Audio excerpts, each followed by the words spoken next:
चरणारविन्दम् अनर्पितचरिं चिरात् करुणयावतीर्न कलो समर्पयितुमुन्नत उज्ज्वलरसा स्वभक्ते श्रिया हरिपुरटसुन्दरद्यूतिकदम्बसन्दीपित सदा हृदयकन्दरे स्फुरतु बसचिनन्दन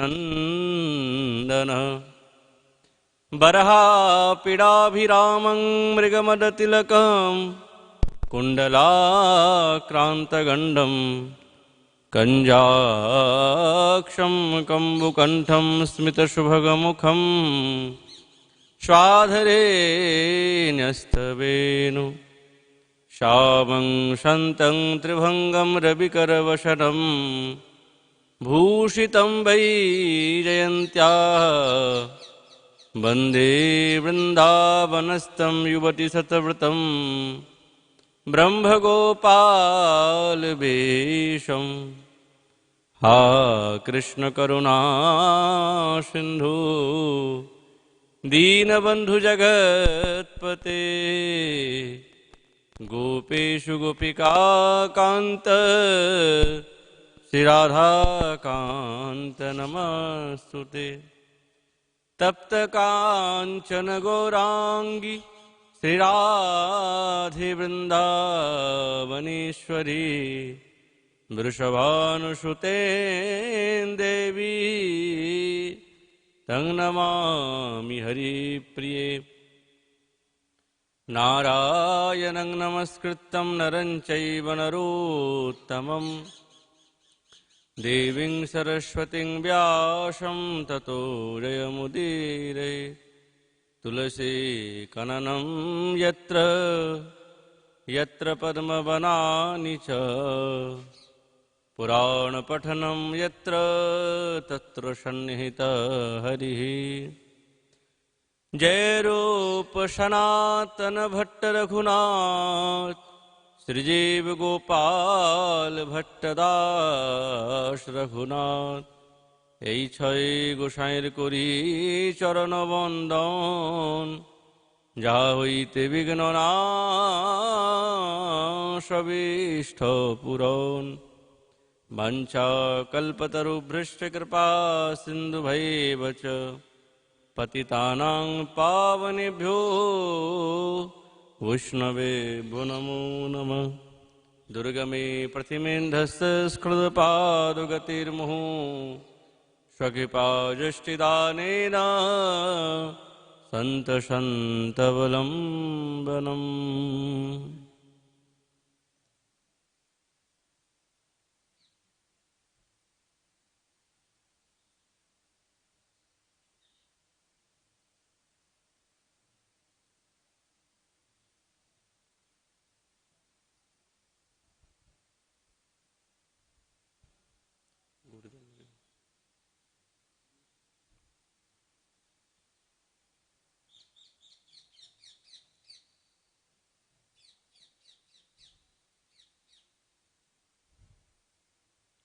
ओम नमो भगवते वासुदेवाय श्रीमद्भागवत महापुराणम श्री श्री भक्तिरसामृत सिंधु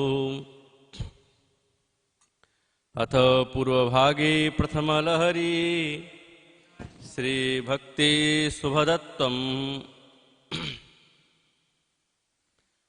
शुभानि प्रीणं सर्व जगता मनुरक्तता सद्गुणा सुखमित्यादि नाक्षातानि मनीषिभिः।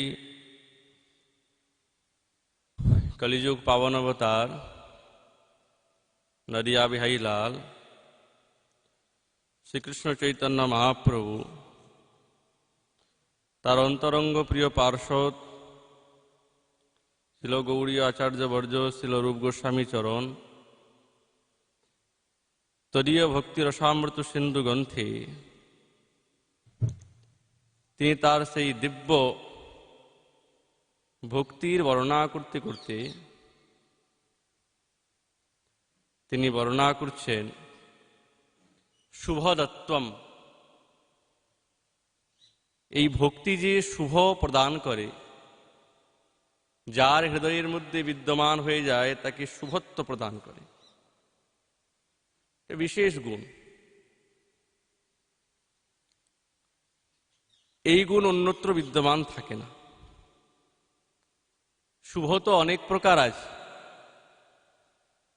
কিন্তু কেবল ভক্তির দ্বারাই এই শুভ পাওয়া যায়। আর এই শুভ আমাদের আত্যন্তিক শুভ, কেবলমাত্র যে এই দেহের শুভের জন্য না,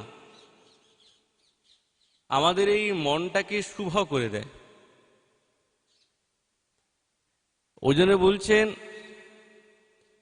সমস্ত জগতের প্রতি প্রীতি এবং সমস্ত জগতের অনুরাগ এবং সদ্গুণ সুখ ইত্যাদি, এইগুলোই হচ্ছেন শুভদত্ত। সমস্ত পণ্ডিতগণ বর্ণনা করেন। এক হচ্ছে জগৎ প্রেরণ, আর দ্বিতীয় হচ্ছে জগত অনুরক্ততা। আমাদের আচার্যগণ বলছেন জেনার চিতো হরিস্তেন তর্পিস্তানি জগন্ত্যপি রজ্জন্তি জন্তবস্তত্র জঙ্গমাস্থবরাপি।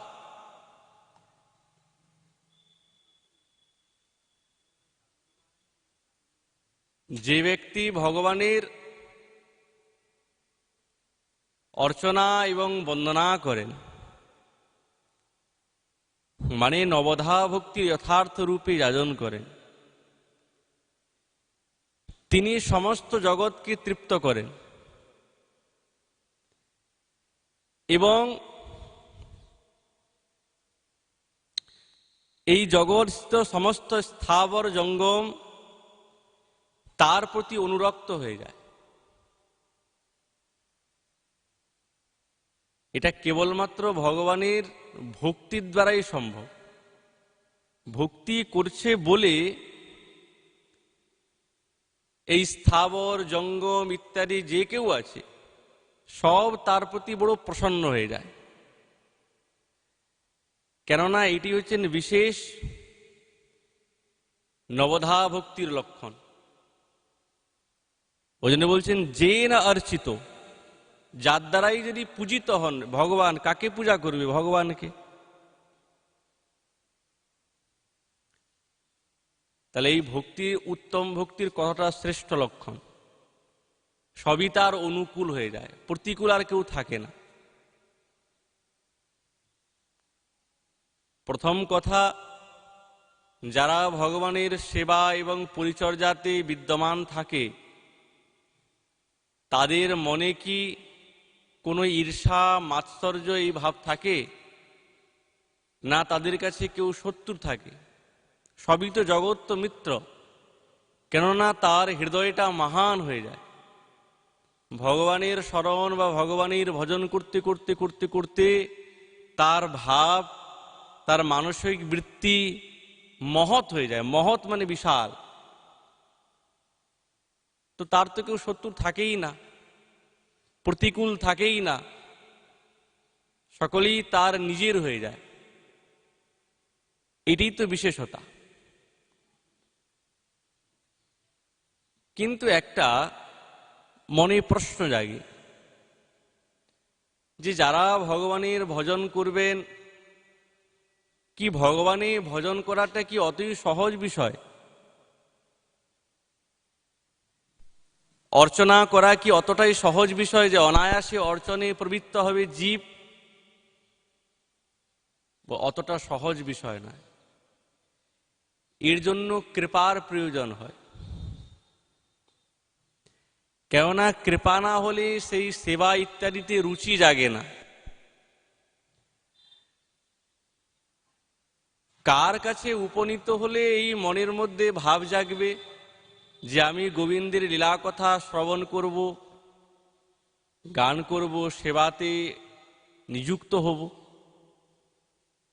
কপিলদেব ভগবান মাতা দেবহূতিকে বলছেন, মা সতাং প্রসঙ্গাত মম বীর্য সম্বিদো ভবন্তি হিতকর্ণ রসায়না কথা তদ যোশনাদাশবর্গ বর্তমণি শ্রদ্ধা রতির ভক্তির অনুক্রমিষ্যতি।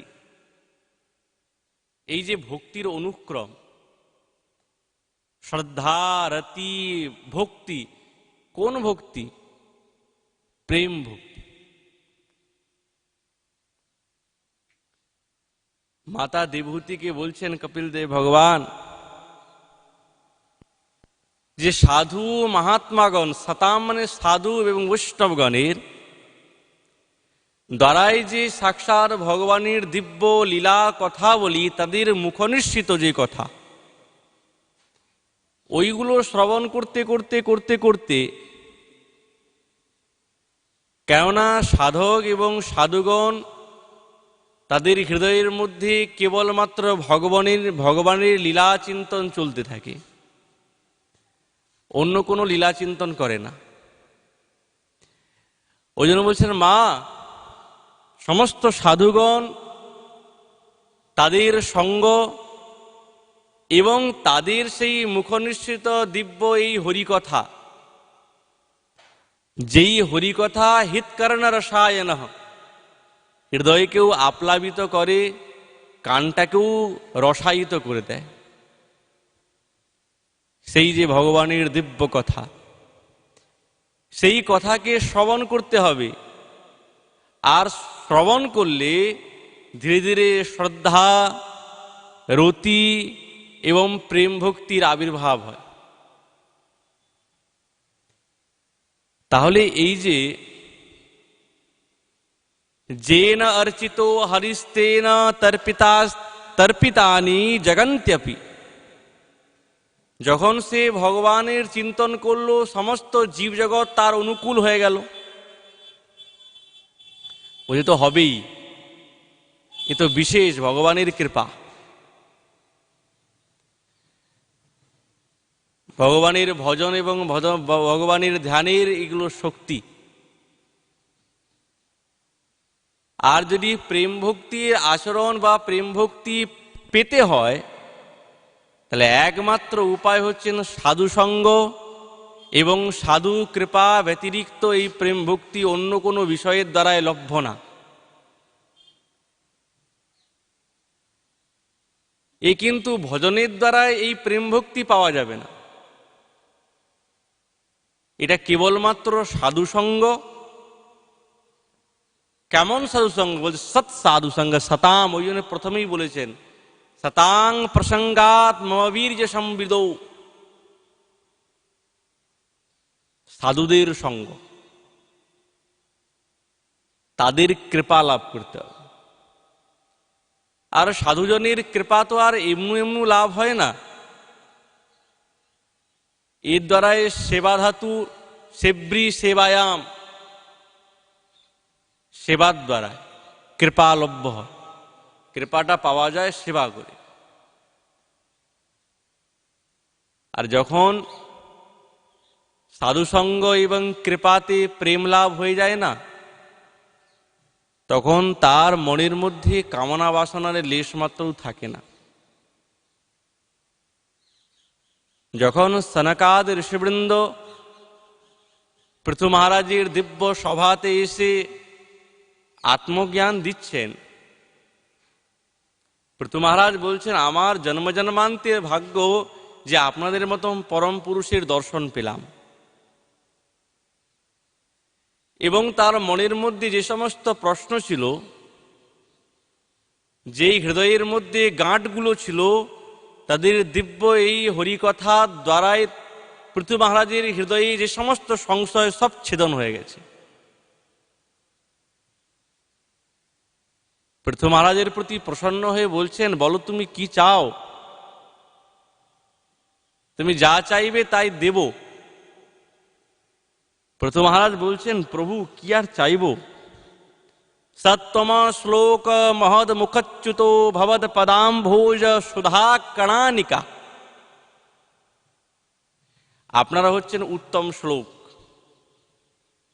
কেবল উত্তম শ্লোক নয়, আপনারা সেই উত্তম শ্লোকের দিব্য সেই অমৃত সুধা কণা আপনাদের দিব্য এই মুখামৃতের দ্বারাই বর্ষিত হয়।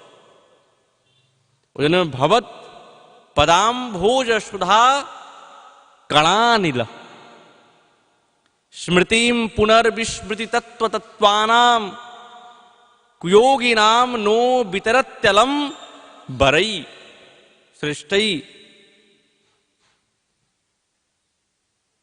আমি তো বিস্মৃতি হয়ে গিয়েছিলাম, আমার তো তত্ত্বজ্ঞান নাই, আমি সেই পরম সাধ্য এবং সাধনের বিষয়ে আমার জ্ঞান নাই। কিন্তু আপনারা সেই বিস্মৃত বস্তুকে স্মৃত করাতে আপনারা সক্ষম।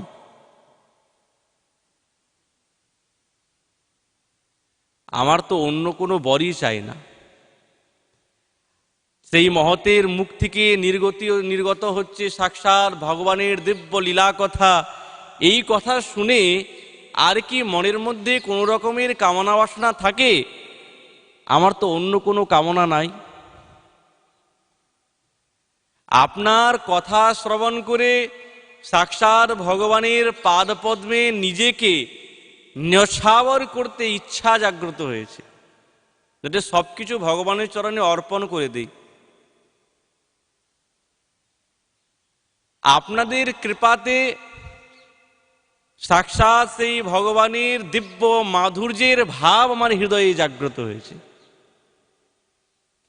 ভগবানের লীলা কথা শ্রবণ না করলে কি আর ভগবানের দিব্য মাধুর্য ভাব জাগে? এ তো কোনোভাবেই সম্ভব না। কি করে সম্ভব হবে? তো এই লীলা কথা শ্রবণ করতে করতে করতে করতে তবেই ভগবানের প্রতি সেই ভাব এবং তার মাধুর্য আস্বাদন করতে একটা দিব্য বিষয় এবং মন শুদ্ধতার সঙ্গে আস্বাদন করার লোভ জেগে যায়। তার প্রমাণ দেখুন, এ তো একটা জাগতীয় বিষয়ের কথা। যারা জাগতিক লোক, জাগতিক যুগ, মাইক জীব, তারাই হরিকথা শ্রবণ করতে করতে করতে করতে সেই মাধুর্য ভাবটাকে আস্বাদন করতে তাদের লোভ জাগে। প্রথম মহারাজ স্বয়ং বলেছেন যে আপনারা যে এই দিব্য কথা শ্রবণ করাচ্ছেন, আপনাদের শ্রীমুখে এত ক্ষমতা আছে, ওই হরি কথা যখন আপনাদের মুখের থেকে দিব্য এই মুখামৃতের থেকে বেরাচ্ছে, তখন সেটা কি হচ্ছে? দিব্য শুদ্ধ সত্য মাধুর্য বর্ষিত হচ্ছে। আর সেই বৃষ্টিতে আমার হৃদয়টা আপ্লাবিত হয়ে গেছে। কেনই বা হবে না? ভগবানের লীলা কথা তো সেই মধুরাতি মধুর, আরো জাগবে।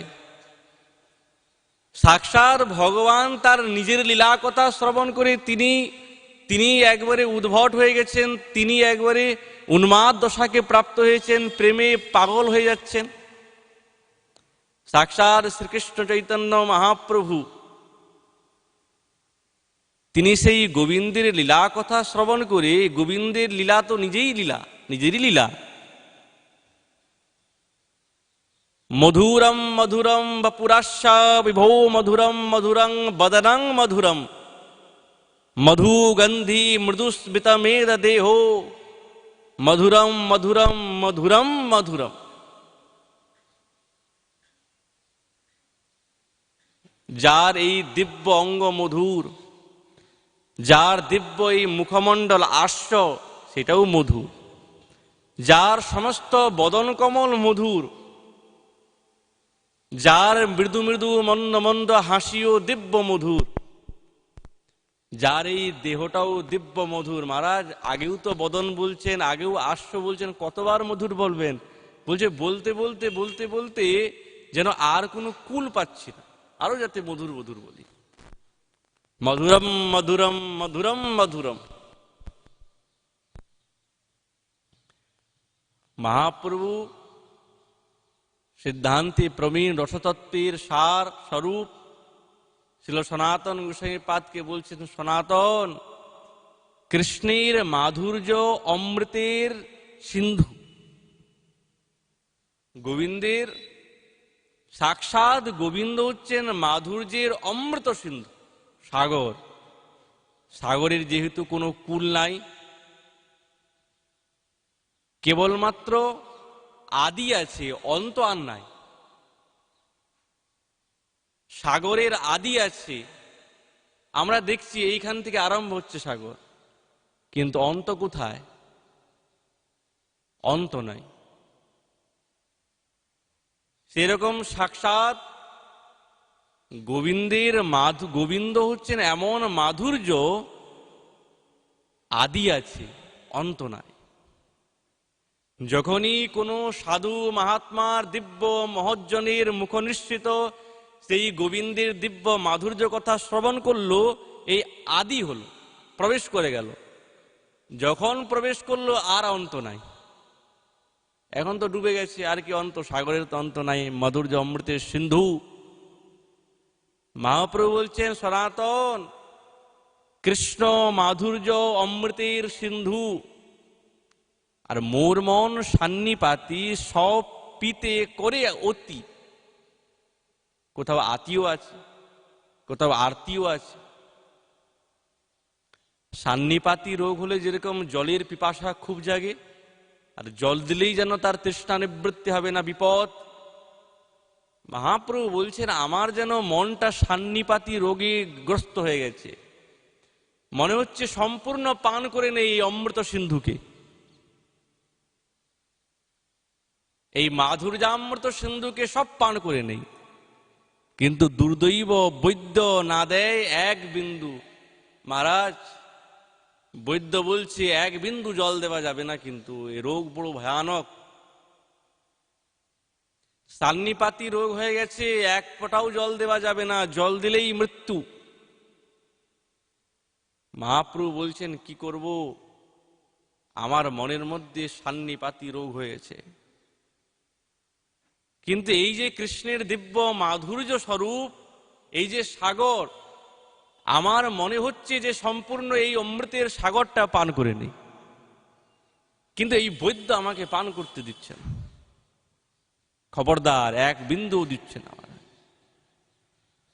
সেই কৃষ্ণাঙ্গ লাবণ্যপুর মধুর হইতে সুমধুর, তাতে যেই মুখ সুধাকর। মধুর হইতে সুমধুর, কেবল মধুর নয়, মধুর থেকেও সুমধুর, একেবারে অস্থির হয়ে গেছে। এই হচ্ছেন সাক্ষাৎ গোবিন্দের দিব্য স্বরূপ। তাহলে সেই মধুর রস আস্বাদ্য বিষয় আস্বাদন করা ছাড়া কি অন্য কোনো বিষয়ে তার মতি এবং ভাব যাবে? উনি যাবে না মহারাজ।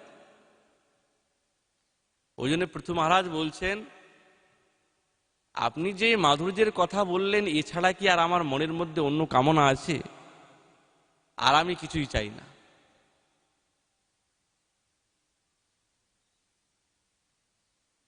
শ্রীমদ্ ভাগবত ইত্যাদিতে ভগবানের দিব্য রূপের কথা বলেছেন। কেবল কি তাই, অন্য অন্য উপনিষদ এবং অন্য অন্য পুরাণাদিতেও ভগবানের দিব্য রূপের এবং মাধুর্যের কথা বর্ণনা করেছেন। যে ভগবত বিষয়ে জ্ঞানটা কি করে হবে? এই যে ভগবানকে জানবো, মাধুর্য যে আস্বাদন করব, কি করে হবে? কি বচনের দ্বারাই জানবো, মনের দ্বারাই জানবো, না ইন্দ্রিয়ের দ্বারা জানবো? কিসের দ্বারা জানা যাবে? আচার্যগণ বলছেন, কিশোর দ্বারা জানা যাবে না। নৈব বাচ্চ ন মনসা, বাণীর দ্বারাও ভগবানকে জানা যায় না। না মনসা, মনের দ্বারাও নয়। প্রাপ্তুম শক্ত ন চক্ষুষা, নেত্রের দ্বারাও নয়। তাহলে কিসের দ্বারা জানা যাবে? নৈব ইন্দ্রিয়াণি, ইন্দ্রিয়াদিভি নৈব চ, ইন্দ্রিয়ের দ্বারাও ভগবানকে জানা যাবে না। তাহলে কিসের দ্বারা জানা যাবে? ধ্রুবত অন্যত্র কথং ততুপলক্ষ্যতে, তাহলে কি করে জানা যায়? বলছে একটাই উপায়, সাধু মহাত্মা গণের যারা শ্রদ্ধাবান, তাদের সেই সাধু মহাত্মা এবং মহজ্জনের শরণাশ্রয় করলে এবং তাদের কৃপার দ্বারাই সেই সাক্ষাৎ ভগবানকে জানা যায়। ভগবানকে কি আর ইন্দ্রিয়ের দ্বারা জানা যায়? বলছে তবেই জানা যাবে যদি ভগবানের সাধুর কৃপা হয়, না হলে কিন্তু জানা যাবে না। সাধু কৃপার প্রয়োজন মহারাজ। ওই জন্য বলছেন কৃষ্ণ ভক্ত অঙ্গ হেরিয়ে কৃষ্ণ ভক্ত সঙ্গ করি। হ্যাঁ, কৃষ্ণ ভক্ত অঙ্গ হেরিয়ে তার দিব্য রূপ দর্শন করতে হবে আর সঙ্গ করতে হবে। কেমন সাধুর সঙ্গ মহারাজ? দেখা গেল এমন সাধুর সঙ্গ করলো, সাধুই গর্তের মধ্যে পড়ে আছে, যে সঙ্গ করেছে যদিও তার কিছু ভক্তি টক্তি একটু বীজ বপন হয়েছিল, কিন্তু সেই বীজে কি গরম জল ঢালা হয়ে গেল। যদি একটা বীজের মধ্যে গরম জল ঢালা হয়ে যায়, তাহলে সেই বীজ কি আর কোনোদিন অঙ্কুরিত হবে? কোনোদিন হবে না। ওই জন্য বলছেন সাধু সঙ্গ কর সাবধানে। এমন সাধুর সঙ্গ করতে হবে যে আমাদেরকে যথার্থ বাস্তব জ্ঞান প্রদান করতে পারে। শাস্ত্র বলছে যে আমাদেরকে বাস্তব জ্ঞান প্রদান করতে পারে, এমন সাধুজনের কৃপাতে সঙ্গতে আমাদের সেই ভক্তি জাগ্রত হবে, না হলে হবে না। ওই জন্যে সাধককে বড় সাবধান হয়ে চলতে হবে, খুবই সাবধান। একটু যদি অসাবধান হলো মারা সঙ্গে সঙ্গে মনে করুন দুই দিকে খাই আর মধ্যিখানে সোজা একবারে পাতলা রাস্তা আছে, ওই হিসাবে চলতে হবে। যদি অল্প যদি বেতাল হয়ে গেল সঙ্গে সঙ্গে সেই গর্তের মধ্যে, সেইখান থেকে উদ্ধার করা বড় কঠিন ব্যাপার। যে শাস্ত্রজ্ঞ, কেবল শাস্ত্রজ্ঞ হলে হবে না, তার সঙ্গে ভাবুকের প্রয়োজন, ভাবুক হওয়া চাই। কেননা জ্ঞান এবং বৈরাগ্য এটা কিন্তু ভক্তির অঙ্গ না। জ্ঞান বৈরাগ্য ভক্তির অঙ্গ না। ভক্তি করলে স্বাভাবিক জ্ঞান বৈরাগ্য এসে উপস্থিত হয়, কিন্তু জ্ঞান বৈরাগ্য ভক্তির অঙ্গ না। কবিরাজ গোস্বামী পাদ বলছেন জ্ঞান বৈরাগ্য ভক্তির কভু নহে অঙ্গ।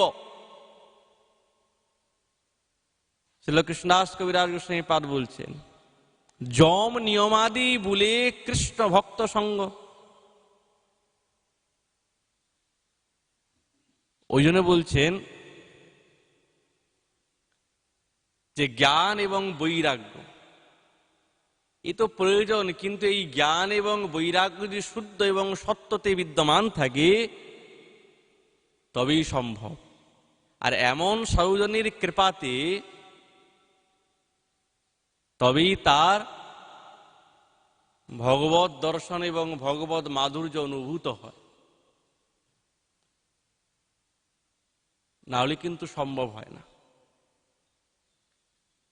জ্ঞানের দ্বারা কি ভগবানকে পাওয়া যায়? তা তো পাওয়া যাবে না। ওই জন্য আমাদের আচার্যগণ বলছেন শতাং প্রসঙ্গাত মহাবীর্য সম্বিদ, ওই যে পূর্বের কথা। আর এমন সাধু বৈষ্ণবের কাছে উপস্থিত হয়ে যারা হচ্ছে মহানুভব, বড় অনুভবী, তারাই আমাদেরকে যথার্থ পথে নিয়ে যেতে সক্ষম।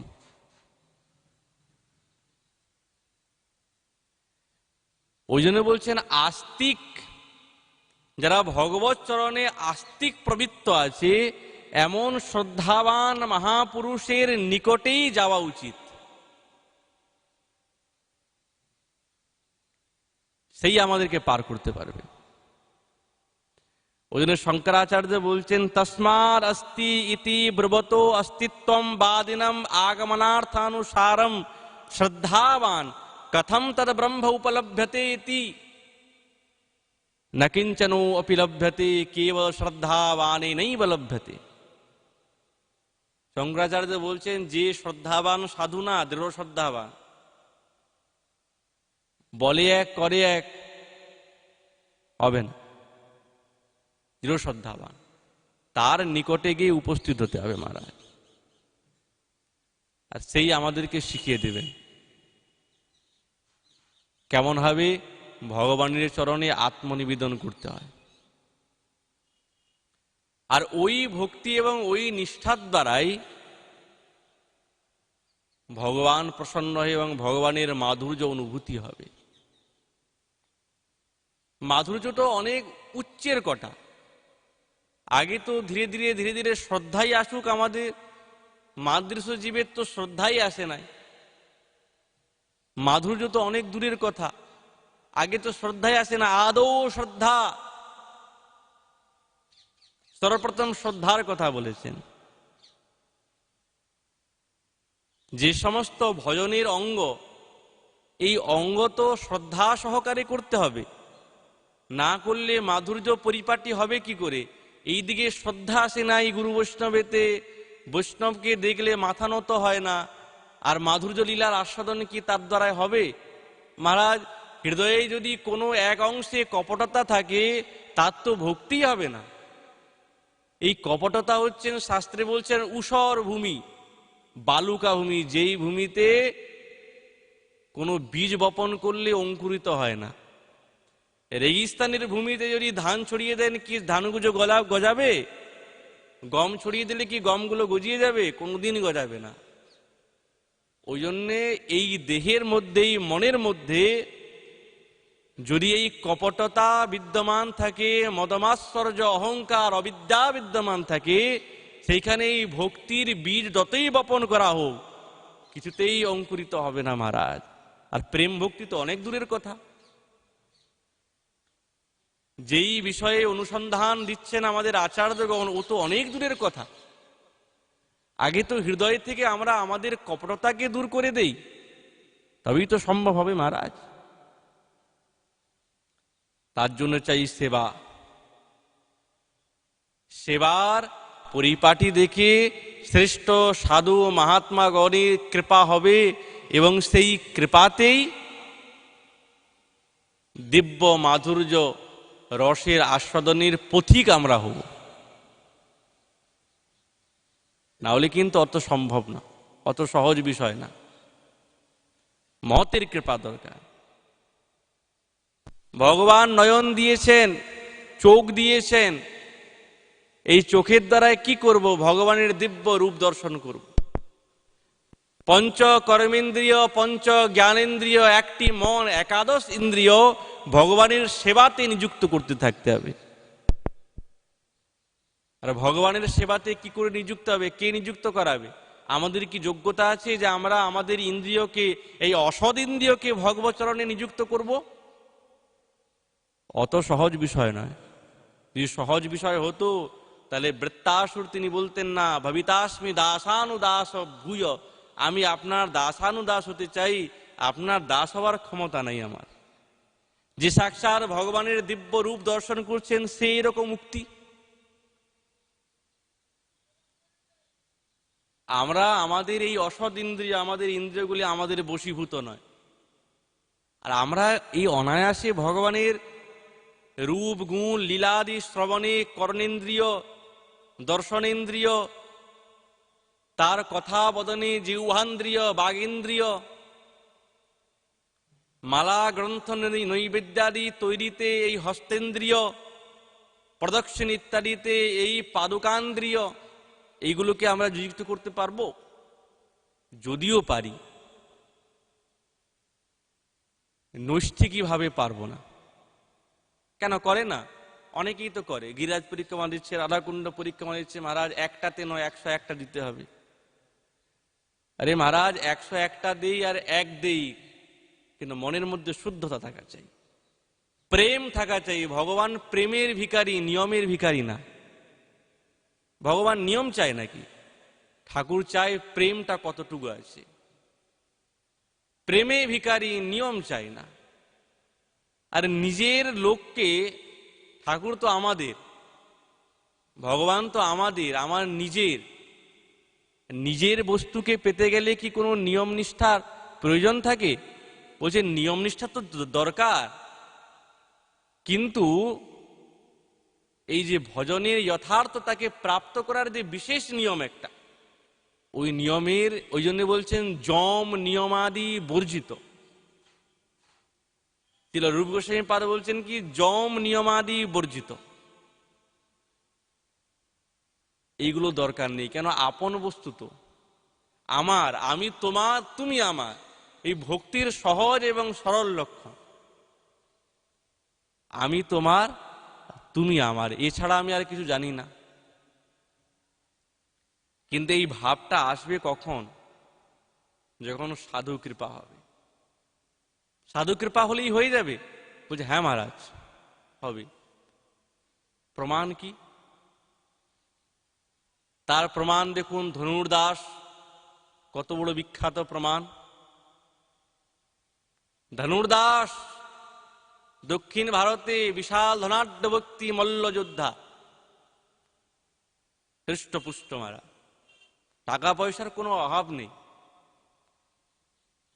কিন্তু সারা জীবনটা সে একটা সুন্দরীর সেবা, পরিপাটি এবং শুশ্রূষাতে কাটিয়ে দিল।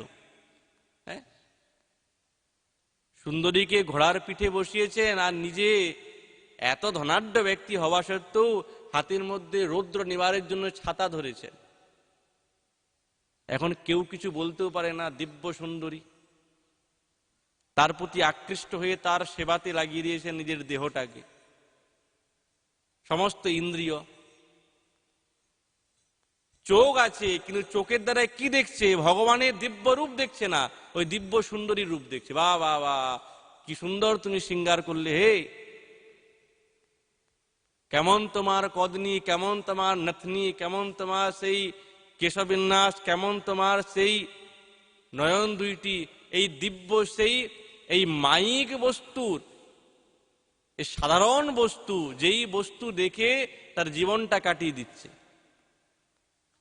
রামানুজ স্বামী দেখলেন, দূর থেকে দেখছে, বাহ বাহ।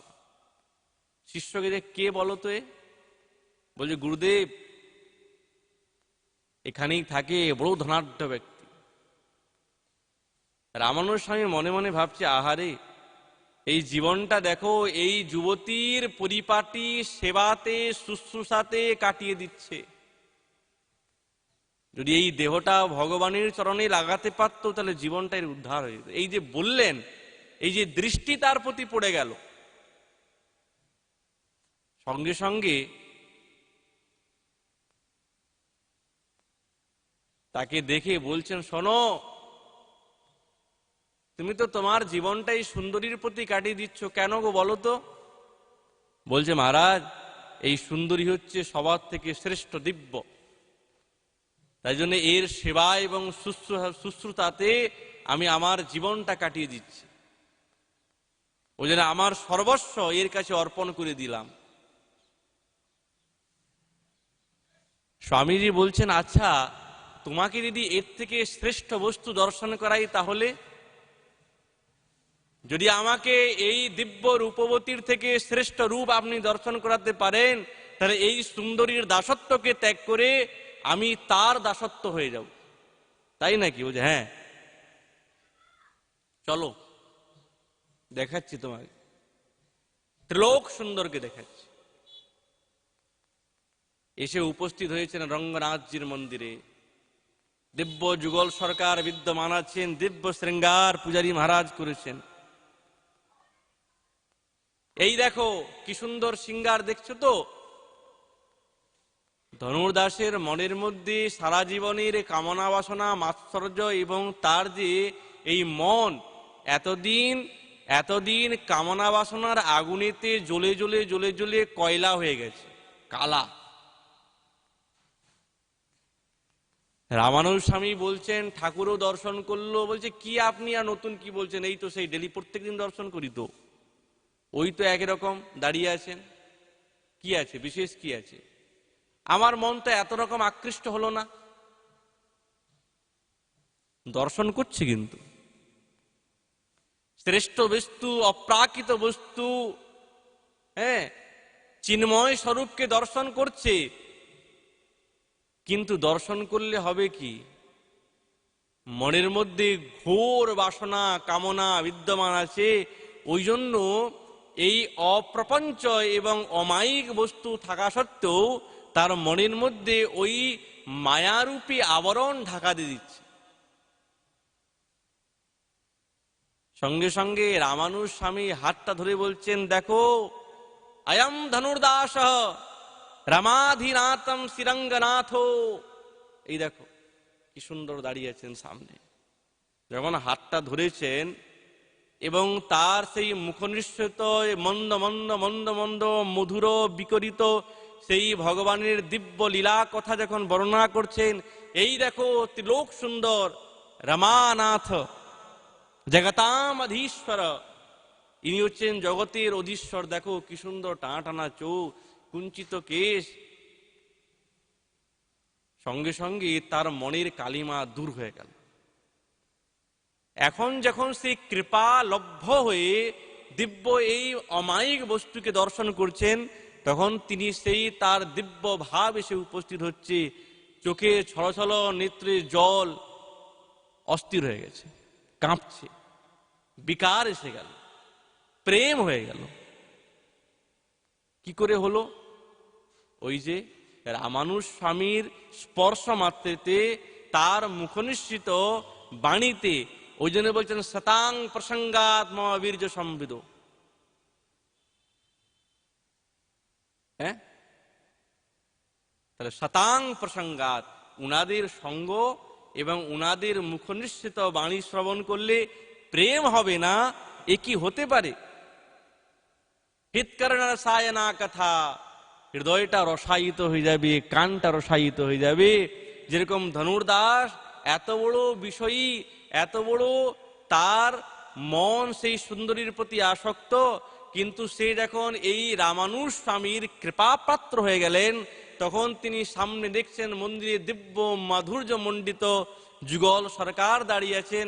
সঙ্গে সঙ্গে অজ্ঞান হয়ে গেলেন, মূর্ছা। হ্যাঁ, আমি চিরদিন এই যুগল সরকারের আমি দাস হয়ে গেলাম। আর কি ওই দাসত্বকে ত্যাগ করে অন্য কোনো দেবদেবীর দাসত্ব হতে কেউ চায়? কোনোদিন চায় না। এটাই তো ভগবানের, এটাই তো গোবিন্দের ভক্তির শুভদত্তম।